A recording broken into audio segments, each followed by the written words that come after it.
Welcome to your Houston Rewind for July 17th through the 21st. I'm KHOU 11 digital anchor Brandy Smith. We know catching up on the news can be a little overwhelming, especially in a city like Houston where it just doesn't stop.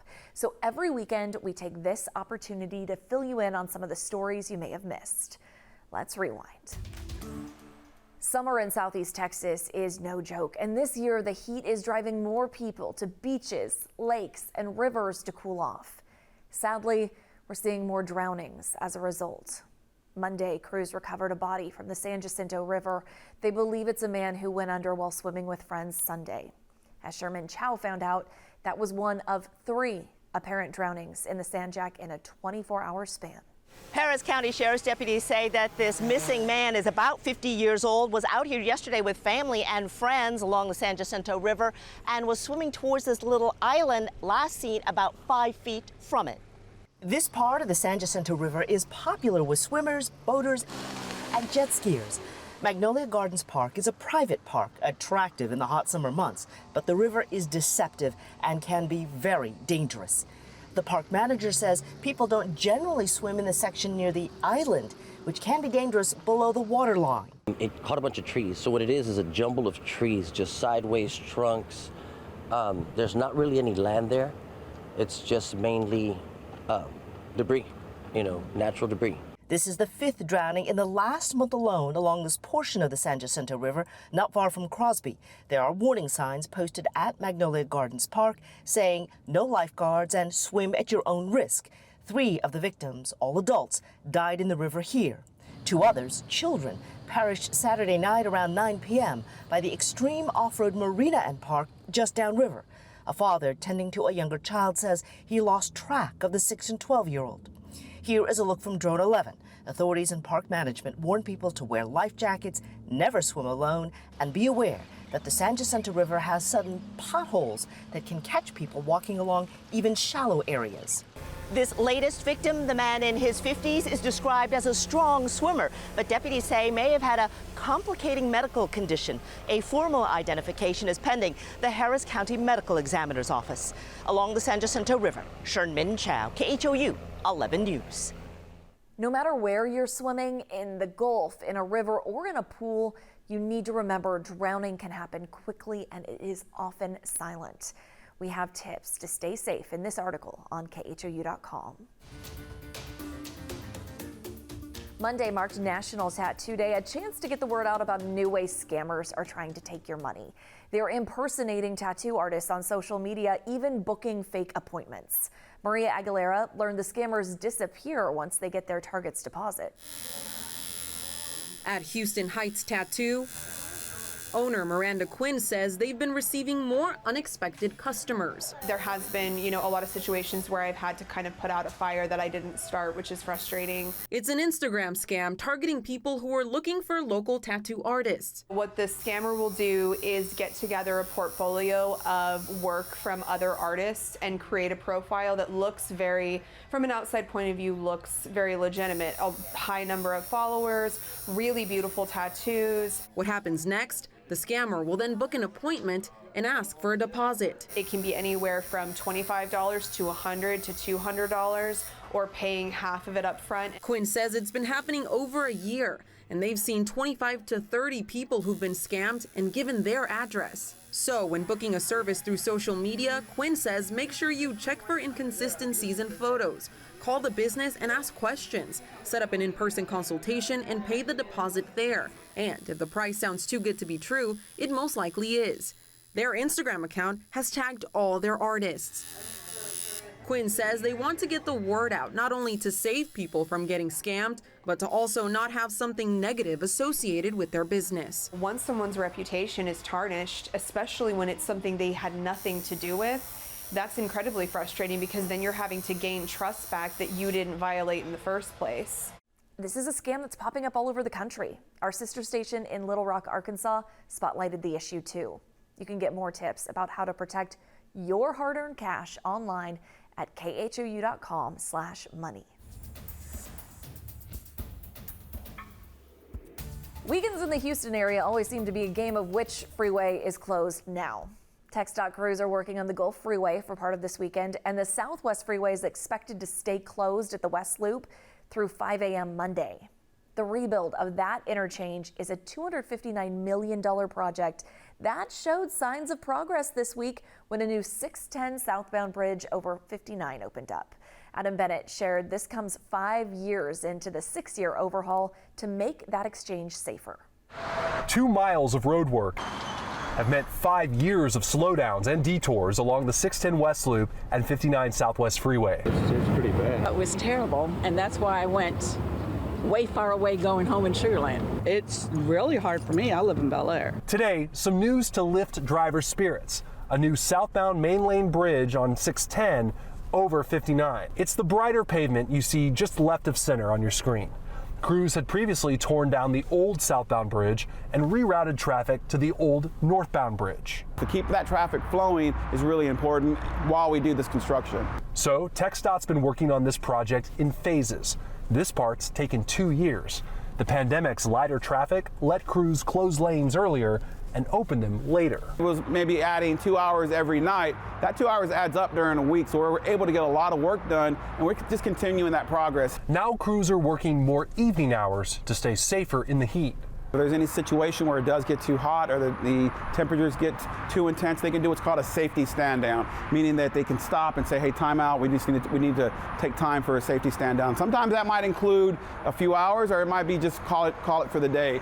This week, TxDOT hopes to open the ramp from Westheimer by the Galleria to these new southbound lanes. We're in one of the largest cities. We got to grow with the city. Growing pains now. Hopefully it's going to help the traffic. Se mejora el tránsito. That officials hope mean universal relief later. Later this year, TxDOT hopes to finish the connector ramp from southbound 59 to southbound 610. That's the one you take if you're coming from downtown, headed to Bel Air, Meyerland, or NRG Stadium. The whole project should be finished by next summer. Remember, you can check in on road conditions and closures just by texting the word traffic to 713-526-1111. We'll send you back helpful links to help you navigate. A 13-year-old is determined to be the best on the track at the Junior Olympics. Zach Tawatari introduced us to Lamarck's Tiny, who's proving she can do big things. Just imagine getting set and looking up at all your competitors. Well, that's exactly what this young athlete you're about to meet has been doing before she leaves them all in the dust. Go. In the race called life, there are plenty of things that can hold you back. They just be like, oh my God, you're so small. Why? Janisha Dixon, also known as Tiny, proves that they don't have to slow you down. I proved them wrong, and they thought I would be slow.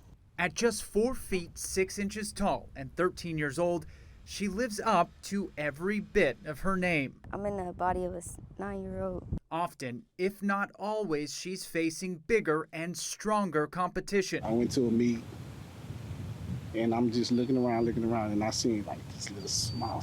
And by the end of the race, it was just like, yeah, that kid's special. But for Tiny, who just started the sport in the spring, beating the odds is all she's ever known. A lot of people know her story, but they don't know her story. Her great aunt, Shalise Seymour, had already raised 2 kids. It was something that I never thought I'd be doing again at 40, 50, 60. When Tiny, whose mom wasn't able to care for her, arrived at Shalise's door. I was like, what is that? Whose is that? Earlier this month, Tiny qualified for the Junior Olympics in 4 events, running 3 different distances. It's just mind-boggling. Shalise, whose health has had her in and out of the hospital, is trying to get Tiny to Des Moines, Iowa. But money is tight. It's a lot for one person, a single person. But some kind of way, I know God's going to make sure that she goes. She's hoping others will help make Tiny's big dreams a reality. I think she has that God-given talent that she hasn't yet really tapped into.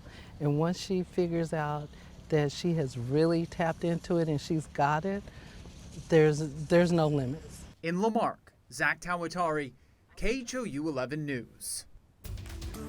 A DPS trooper medic says troopers working on the Texas-Mexico border were ordered to push migrants back into the Rio Grande and deny them drinking water. The accusations are included in an email that trooper sent a supervisor. Gerald Harris caught us up and shared a response from Governor Greg Abbott. No orders or directions have been given under Operation Lone Star that would compromise the lives of those attempting to cross the border illegally. That is the latest response from Governor Greg Abbott to the backlash he's receiving about his border operation. It is shameful and it has to stop.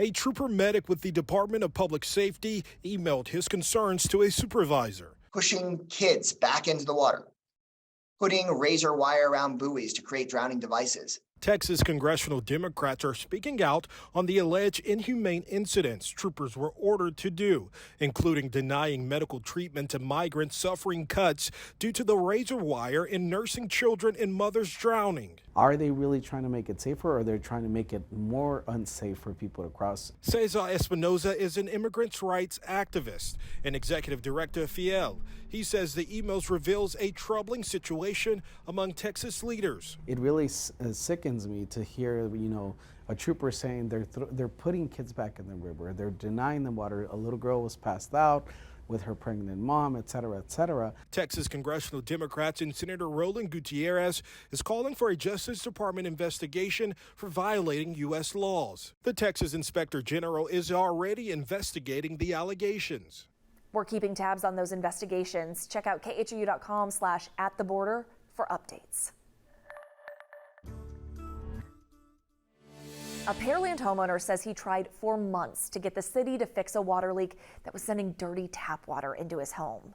Well, less than 24 hours after KHOU 11 first reported the story, the homeowner told Grace White it got fixed. This sidewalk still needs to be repaved, but the water leak is fixed. This homeowner says he tried for months to get help, but when no one answered, he called us. You guys have done a fantastic job for me, and I can't tell you how much I appreciate it. After Scott LaSala first showed us the water leak outside his Pearland home, Goes all the way down, past my neighbor's house here. we started making calls to get to the bottom of the problem. They kept telling me that, you're in the queue to get fixed, and nobody could give me, am I first in the queue? Am I 10th in the queue? I didn't know where I was. Scott lives in a mud district that contracts with a water service company called Inframark. Its president told me last night a crew would be out first thing this morning. And they delivered. I just finally, gave up. I reached out to you guys, and, lo and behold, a day after I notified you guys, it's fixed. The company told us they've been backed up on calls for busted pipes because of the drought, which can mean longer wait times. I hope that now, with you guys reaching out to them and explaining to them the issue and they jumped on it, I hope when other customers call and request for service, they don't have to go the route that I went. Scott says he's glad to be done with the problem he's been fighting for months.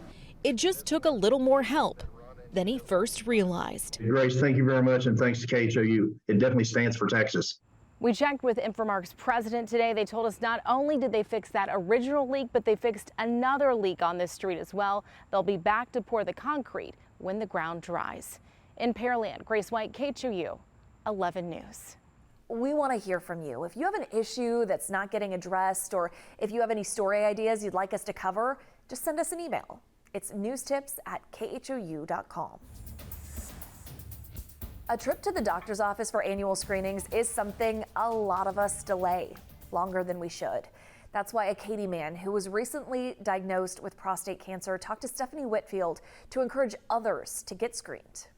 At 53 years old, Michael Persley learned he had prostate cancer.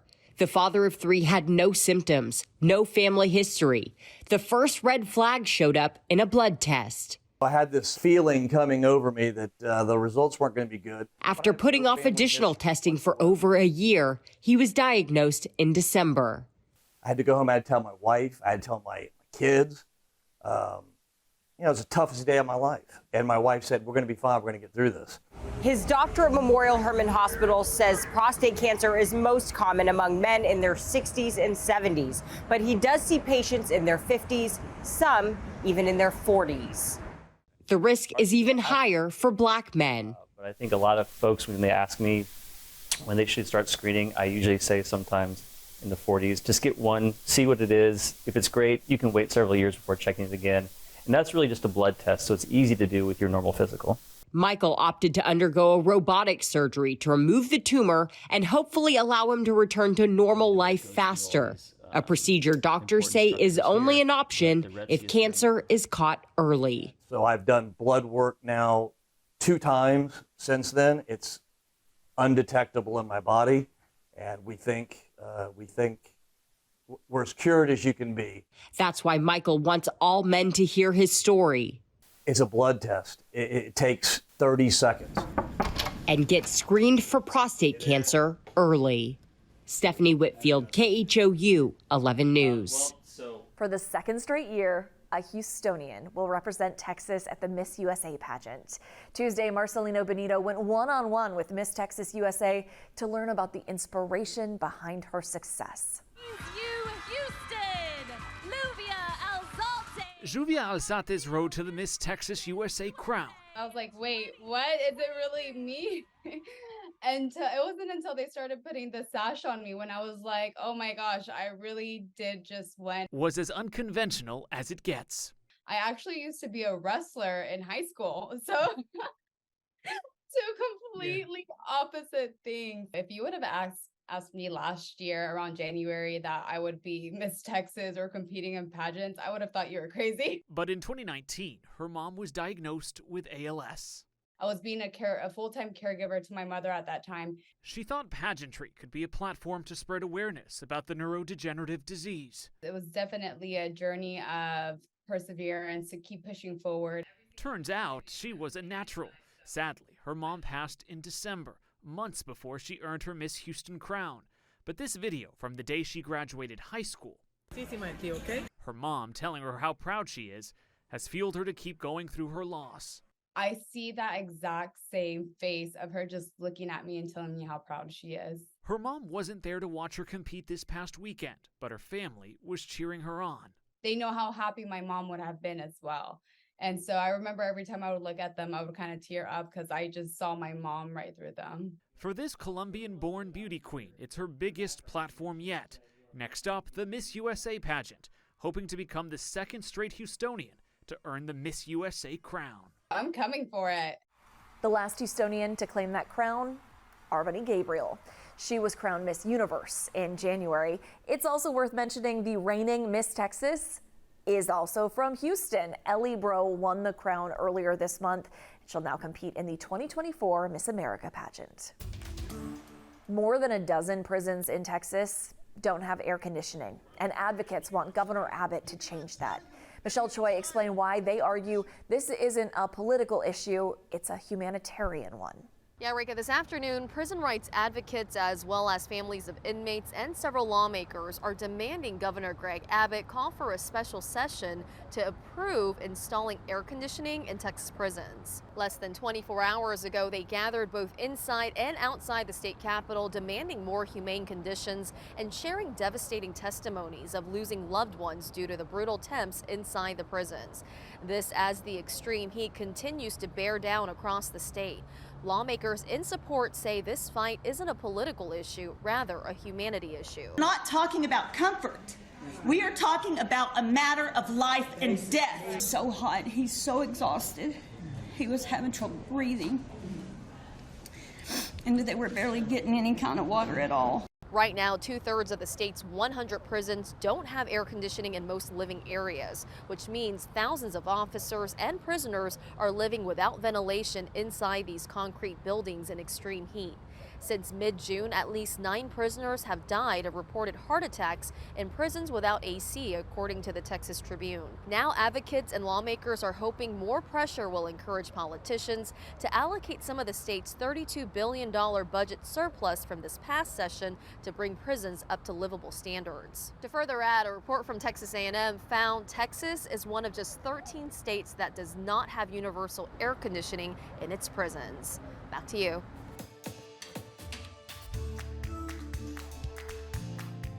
A local teacher accuses Houston ISD of a bait and switch. He says the district offered him a 40% raise to sign a contract at a new school. But when he got the offer letter, it was $25,000 less than he was originally told. Matt Doherty spoke with the teacher, who says he is not the only one this is happening to. Autism, learning disability, ADHD. Mario Williams says he's been an elementary school special ed teacher for HISD for the past 4 years. He acknowledges the job is demanding, but he says it's rewarding, too. And it sounded like this upcoming school year would be financially rewarding for the teacher. Williams says he got a verbal offer that included a 40% raise at HISD's match day at the school district's administration building last Friday. He told us that compensation is working very hard to make sure that they're getting everybody's pay right. At the end of the day, Williams agreed to switch campuses next year and moved to McReynolds Middle School. He believed he'd be making $25,000 more than he did last year. But the next day when he received his offer letter, it didn't show he'd be making that $87,000 salary he was promised. It showed he'd only be making $63,000. Today, he took his problem to the district's compensation department. At first, he said the woman helping him said the $87,000 offer was correct. Then she asked him for the letter. Once she saw my offer letter, she said, okay, let me go back in the back and double check again. She came back and she told me that, no, your offer letter is actually correct.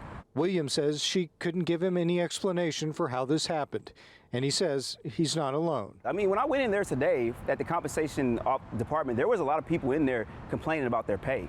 So I'm not the only one. I'm just the only person that actually decided to take the next step to go further with it. The president of Houston's Federation of Teachers tells us tonight that the teachers need to be paid what they were promised. Quote, anything less is a bait and switch, she says. Jackie Anderson says Mario Williams is far from alone.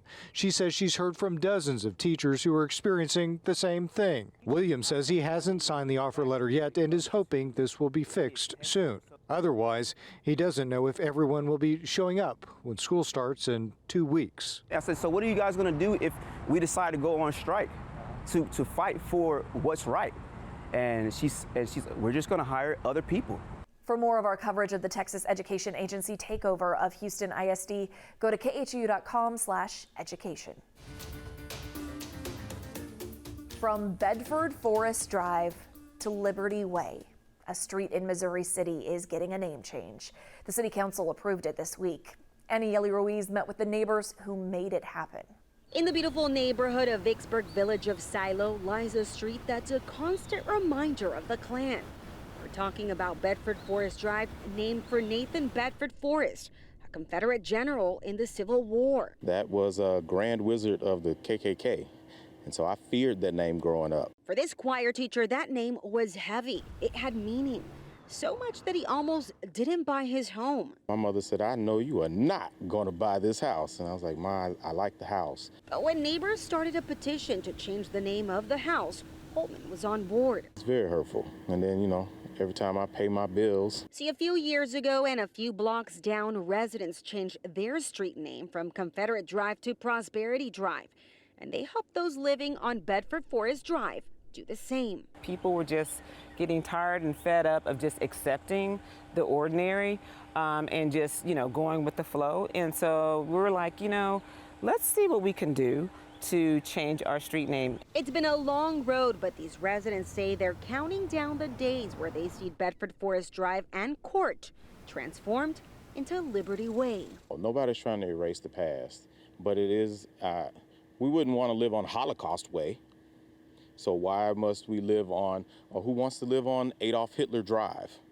So for us to look at Bedford Forest Court, it's very much the same. Even though the name change got approved, it's still going to take a few months to swap out all the street signs.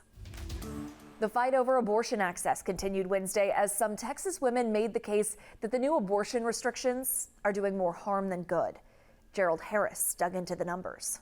In Travis County, each day that I remained pregnant, my physical life was more at risk. Some Texas women are taking the stand, asking a court to issue an injunction to temporarily pause the Texas abortion ban. I didn't think that anybody in my state would agree to terminate my pregnancy based on anencephaly.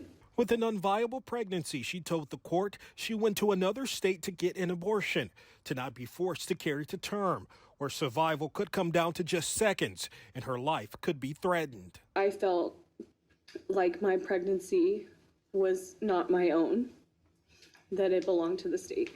In post-Texas abortion ban, we are learning about the possible effects. According to CNN, around 2,200 infants died in Texas in 2022, an increase of 227 deaths over the previous year, based on preliminary infant mortality data from the Texas Department of State Health Services. Infant deaths caused by severe genetic and birth defects rose by 21.6%. That sharp increase in infant deaths reversed a nearly decades-long decline. Between 2014 and 2021, infant deaths had fallen by nearly 15%. In 2021, Texas banned abortions beyond 6 weeks of pregnancy. Last year, the state's trigger law banned all abortions other than to save the life of the mother. For the first time since a Tomball veteran found out he was missing tens of thousands of dollars worth of VA benefits, he sat down with Grace White on Thursday. Joe, it's good to see you. Thank you. Since we first met 79-year-old Joe Whitton, a lot has changed. Last time I saw you was March. Yeah? How are you doing? Great.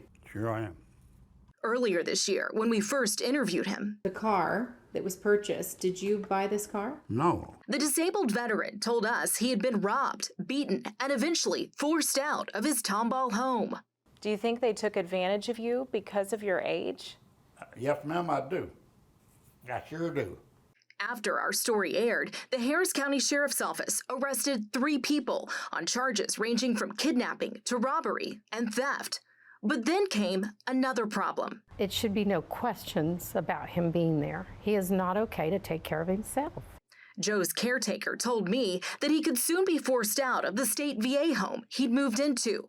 We reported on that too, and just happened to be sitting with that caretaker when the phone rang with a stunning revelation. We discovered actually that an error was made in a previous rating decision that goes all the way back to 1993. The VA was stepping in to award Joe $44,000 for that error. At the Houston regional office, the executive director told me our reporting prompted a second look at Joe's benefits. Well, we were asked to look into his case by our colleagues over at DeBakey Medical Center, just as part of the reporting that you've been doing. When you heard that, when you heard they found an error from 1993, what did you think? I said, well, I thought they'd pay me right from Jump Street. I didn't know. See, the Army don't let you check their records. You take what they tell you. So I did. I thought they was right. But they were wrong. For the Vietnam veteran who signed up for the Army just before his 17th birthday and spent 3 decades serving his country, now living at the Richard A. Anderson Texas State Veterans Home, is home. How does it make you feel to be surrounded by all those people that served with you? Ma'am, that's some of the best feeling you could ever have. I'm being honest. Have you ever been around a lot of people, done the same thing you've done, duck dead like you, and know what they hear? That's some of the best feelings you get. I ain't gonna joke with you. It's some of the best feelings you'll ever get. There are new benefits available for veterans like Joe who've been exposed to toxic substances like burn pits and Agent Orange. It's called the PACT Act. And if veterans apply by August 10th, then they're eligible for retroactive benefits to that date because that is when the law was signed. We have more information about how to apply for those benefits in this article on KHOU.com. A local woman's putting some real muscle behind her current passion, and what inspired her to start her latest journey is so unique, Jason Bristol had to find out more. Getting up there in years, Kay Stinnett decided turning 65 wasn't going to pull her life down. Turning 65 is like a real transition time. You know, you're like assessing a lot of things. So I'm looking at, really, I'm probably about 2/3 of the way through. And how do I want to be? And I want to be strong. And that's why this grandmother tightens her belt and puts her muscles where her mouth is by powerlifting. My best thing is my deadlift, and I'm at 231 pounds. She won't lift that much for us because she's saving her strength for her first ever competition. You basically start with the bar. Since picking up the sport at the beginning of the year, 2.5 or 5 pounds at a time. her progress, steady. Ready? Her dedication, unwavering. Hold it. Important to trainer Jeremy McGregor at his gym in Dayton, Texas. It's pretty much the only thing that matters, in my opinion, is if you're not consistent, you don't get better. Starting anything new at an older age is impressive.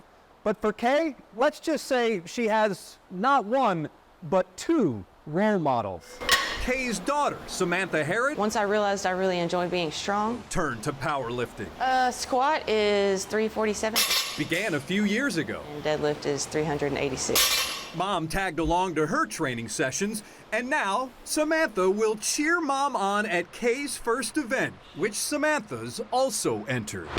And I'm probably gonna cry. So I've cried watching Kylie. Kylie? Kylie Turner is another power lifter, tiny but mighty, and told me she holds I have the squat national record. national records. She's Samantha's 16-year-old daughter and Kay's granddaughter.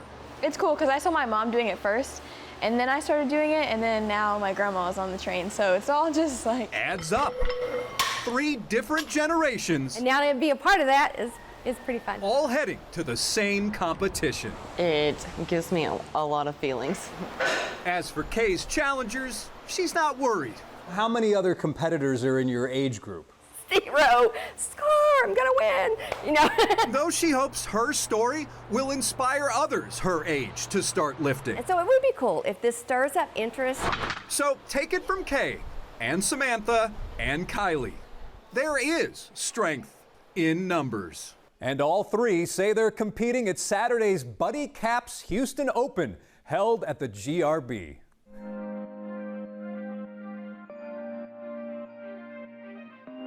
The beauty of this area is all the different unique places you can travel to feel like you've been all around the world.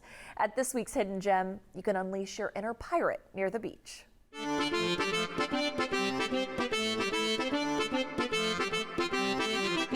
We're here at the Raylene Distillery and Buccaneer Bar. It's a place where landlubbers, sea dogs, and everyone in between can visit, as long as they're 21 or older. We're just a fun, goofy, not pretentious place. You can do samplings, you can do flights of our spirits and flights of our featured cocktails. We've got a big outdoor patio and deck. A far cry from when Kelly Raylene and her husband first dreamed all this up. We thought we're gonna make American-made rum. And how has it gone since? Well, we're going on 17 years now, so pretty darn, so far so good, pretty well. And we've survived hurricanes and pandemics and all that fun stuff. So at this rate, what else could be thrown at us? Today, the distillery handcrafts 14 different spirits. We really do craft everything. We're not purchasing bulk spirits and doing something to it. We actually use the molasses, the corn mash, the blue agave nectar, and of course the sugarcane juice to make all of our products. So it's the real deal. We're not just blending here. We actually ferment and distill every product, and we're one of the few, distilleries that are still doing that.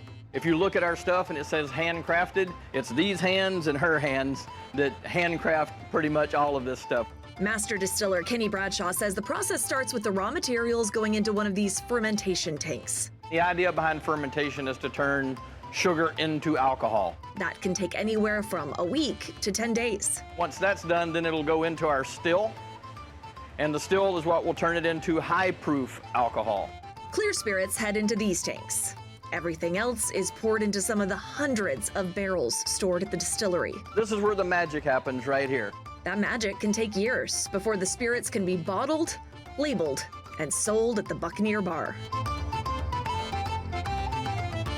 There are more than 200 craft cocktails in the menu here. Could be a little overwhelming. So where do you start? Well, the most popular drink is the Talk Like a Pirate Rum Punch. You can also get a classic whiskey sour. Along with a lot of drink options, there's a lot to take in at the bar. 30 years of loot collected by Kelly and her husband and dropped off by complete strangers. There's a lot of neat stuff and a lot of history, actually. A lot of it goes back quite a long time. You ought to be setting your sights on exploring these treasures on your next voyage to this part of the Gulf Coast.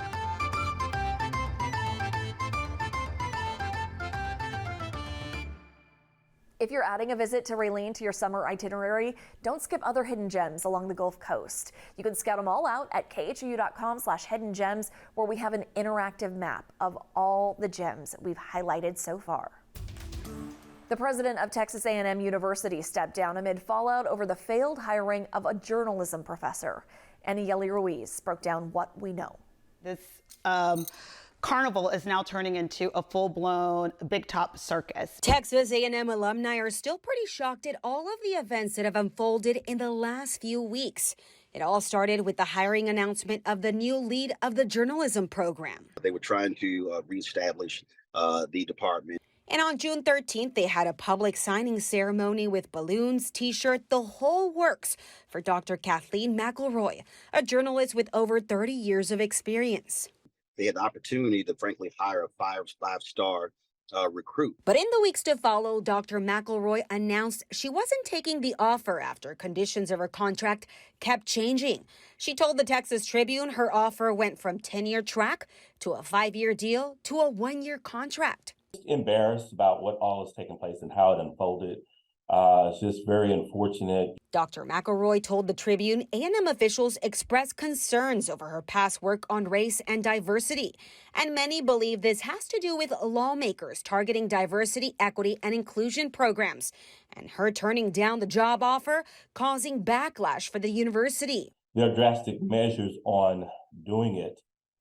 Is what's alarming to most of us. And after the meeting with faculty on Thursday, the president of the university submitted her letter of resignation, announcing she would retire immediately, saying, "The recent changes regarding Dr. McElroy have made it clear to me that I must retire immediately. The negative press is a distraction from the wonderful work being done here."